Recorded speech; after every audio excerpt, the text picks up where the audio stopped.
Bourson. La parole est à Madame Gilda Aubert pour le groupe radical, républicain, démocrate et progressiste pour 10 minutes.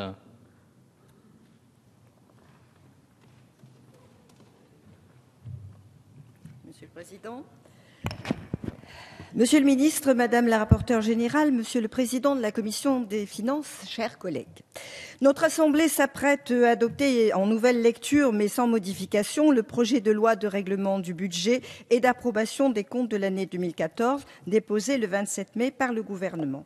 Bien que convenu, l'exercice de discussion générale permet de retracer les rebondissements budgétaires de l'année 2014, dus en partie au contexte macroéconomique, mais aussi à la réorientation de notre politique générale, avec l'annonce par le président de la République du pacte de responsabilité et de solidarité au mois de janvier et le commencement de son inscription dans la loi de finances rectificative du mois de juillet.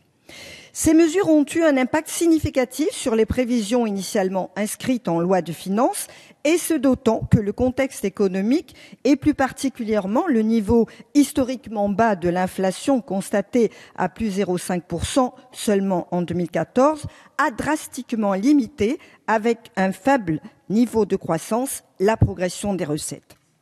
Toutefois, cette baisse des recettes ne marque pas pour autant de baisse du niveau des prélèvements obligatoires qui subsiste en 2014 à 44,9% du produit intérieur brut, après 44,7% en 2013, malgré l'effort consenti envers les ménages de la première tranche de l'impôt sur le revenu que nous saluons.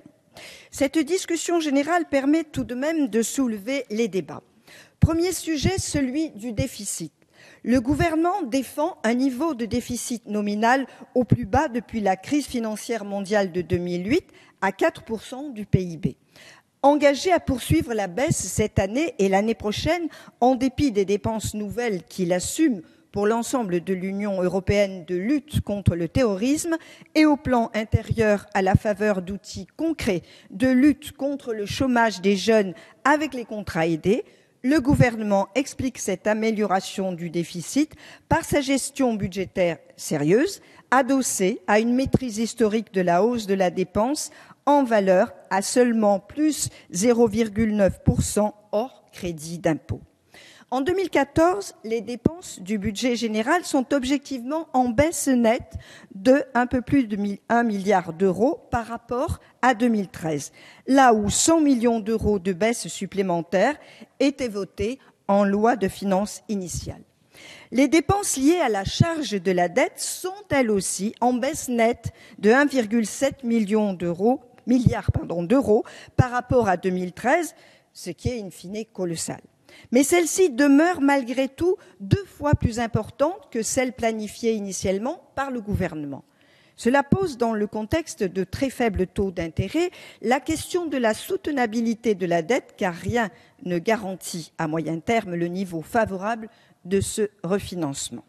Enfin, il faut évoquer les mouvements réglementaires qui s'élèvent en 2014 à près de 2 milliards d'euros, entre les annulations et les reports de crédit vers l'exercice ultérieur et qui sont considérés plus comme des artifices comptables par la Cour des comptes que comme de véritables économies structurelles. Si nous ne pouvons nier que le solde s'est dégradé de plus de 10 milliards d'euros entre 2013 et 2014 à moins 85,6 milliards d'euros, nous saluons toutefois résolument le changement de paradigme, quoique tardif, dans le quinquennat, opéré par le gouvernement à partir du programme de stabilité 2015-2018 et qui consiste à prendre désormais des taux planchers et non plafonds pour les principales estimations macroéconomiques. Ce changement tend à nous prémunir durablement de ces divergences d'interprétation.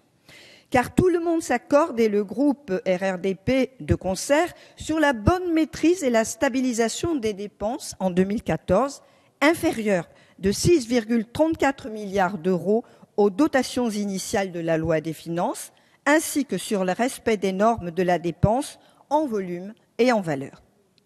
Le deuxième sujet est celui des recettes. L'écart des recettes nettes entre 2013 et 2014 s'élève à moins 9 milliards d'euros. Ces 9 milliards manquants représentent plus de 4% des recettes, ce qui est tout à fait considérable. L'écart entre l'estimation de Bercy à l'automne 2013 et l'exécution observée dans ce projet de loi est également considérable puisqu'il est de moins 10 milliards sur des recettes nettes constatées qui s'élèvent en 2014 à 217 milliards d'euros. En effet, le niveau constaté de la croissance à plus 0,2% en 2014 est assez décevant. Bien que positif, il est en deçà du niveau de croissance de l'ensemble de la zone euro qui s'élève à plus 0,9% et à rebours du mouvement global de résilience des économies avancées qui, dans leur ensemble, ont vu leur PIB augmenter l'année dernière de 1,8%. Si nous ne pouvons que nous féliciter que la zone euro soit sortie de récession, notamment poussée par l'expansion de l'activité en Espagne, aux Pays-Bas, en Allemagne et au Portugal, nous regrettons toutefois la situation de la France et le maintien de la récession en Italie l'année dernière. Cette croissance atone a été poussée, comme il est d'usage en France, par la consommation des ménages, malgré le ralentissement des prix, et notamment ceux des ménages portés par la réduction d'impôt sur le revenu votée en loi de finances rectificative de juillet 2014 et appelée des vœux de notre groupe. Nous nous félicitons ainsi que le pouvoir d'achat des ménages se soit nettement repris en 2014, malgré la hausse nette de 2,2 milliards d'euros de recettes issues de l'impôt sur le revenu, recettes qui passent de 67 à 69,2 milliards d'euros entre 2013 et 2014. Néanmoins, l'impact négatif du commerce extérieur, le repli massif de l'investissement, la contraction du secteur de la construction et surtout la confiance qui tarde à revenir dans les entreprises françaises, dont les marges ont pourtant été objectivement dégagées par la montée en charge du CICE, ont eu globalement raison de la croissance l'année dernière. Car venons-en au sujet du CICE. Il est, par la faiblesse de son utilisation, il a finalement pesé positivement sur nos finances publiques à 3,3 milliards d'euros.